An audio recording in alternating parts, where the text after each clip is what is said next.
When you think about Olympic athletes, footballers aren't really the first that come to mind. But since football is such a huge sport, it's no surprise how everyone might want to have a crack at it, even if they're already a GOAT in their craft. That was the case of Usain Bolt, the fastest man of all time who, after shattering world records and conquering 8 Olympic gold medals, decided to live his dream and become a professional footballer for his boyhood club, Manchester United. However, his story didn't have a happy ending, and today we'll be diving deep into his short football career to see what went wrong for Usain Bolt. But before we start, make sure you like this video and subscribe to Throne FC for the best football stories in all of YouTube. Now, before Bolt had even considered retiring from his athletic career, he had already made his desire to be a footballer public to the world. In fact, the first time he confessed that he wanted to be a pro player dates back to the 2011 Champions League final, where he also professed his love for Manchester United. That's obviously inspiring, but at the same time, it's also pretty stupid. How could you possibly become a pro footballer when your career is starting past your athletic prime? It would be understandable if you wanted to compete at a Sunday League football level, but Bolt, as always, was aiming for the stars. But while Bolt wanted to play for the football elite, he didn't oppose a humble start, and so the Jamaican officially kick-started his football journey with a training session in one of South Africa's best clubs, Mamelodi Sundowns. Although it was just a one-time thing, it served the purpose of showing to the whole world that he was taking football seriously and that he would do whatever it took to reach a top level.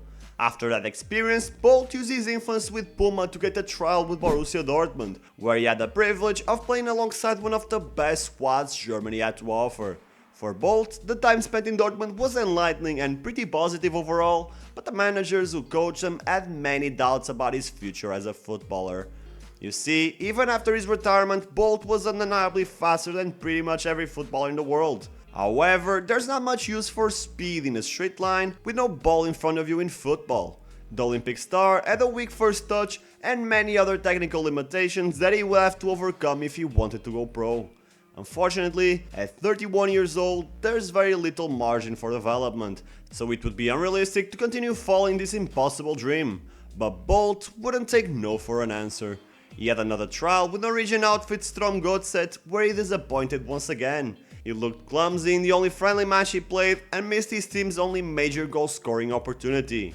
He would play in the 2018 Soccer Aid match, but at first sight, the doors looked like they were closing on him. But then, out of nowhere, he finally found the perfect match. The Central Coast Mariners were willing to give him an indefinite training period, hoping that Bolt could develop at least to the A-League level. And to be fair, it really looked like the match made in heaven. Bolt would get a fair chance to develop away from the eyes and pressure of European fans, while also boosting the popularity of the A-League and Australian football as a whole. He even turned down an offer from Maltese club Valette FC, which would have allowed them to play in the Champions League. Well, in the qualifiers, that is. But in reality, even in a less developed league, Bolt continued to make several glaring mistakes on the pitch that even garnered hate from other fellow footballers. Andy Keogh compared his first touch to a trampoline, and Adam Taggart said his deal should instead be offered to a young player who had worked all his life to make it as a pro. So it's safe to say that even though he scored a brace against an amateur team, things weren't going too well for him in Australia. In the end, it wasn't the pressure from other A-League players or his footballing ability or lack thereof that cost him a contract. It was Bolt himself. At the end of the day, the third party that was going to help finance his move to Australia backed off the deal, and the Central Coast Mariners plus the A-League could only offer a total of $150,000 a season, while Usain Bolt demanded $3 million. And that was it for Usain Bolt's football career. He bowed out gracefully and admitted that the A-League was far tougher than he expected. This logically made every fan who once criticized him stand by his side and at least appreciate the effort and honesty of the Jamaican Olympian. Except that just a few months later, he completely contradicted himself and said this. You got any trials on the? Because I know you've been training. No, I before. did. I did it for a while, but I think I made a mistake at the start. When I retired from track and field, I was like, you know what, let's go into football. I didn't want to stay in Europe because I understood that the media was going to be all over it. Yeah. You know what I mean? So I went to Australia, but the level in Australia wasn't good. You know what I mean? I should have stayed in Europe. So after a year, after I tried, I was like, you know what, let's just move on from that. So I kind of just moved on. So I'm doing music now. I'm pretty sure Bolt must have forgotten that what you stay online stays there forever, because there's really no other explanation for this.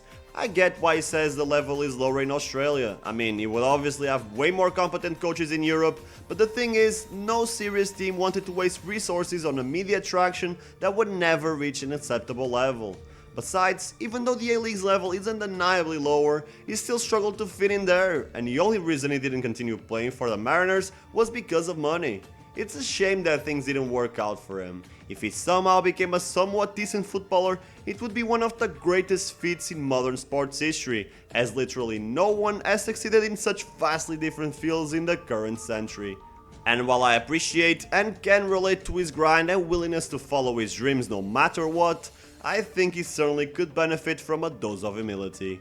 And that is it for the video. What other athletes from the past and present do you think could have succeeded as a footballer? Let me know your opinion in the comments, and don't forget to like and subscribe to Throne FC for the best football stories on YouTube. Thanks for sticking with me until the end, I appreciate you, and I will see you on the next one.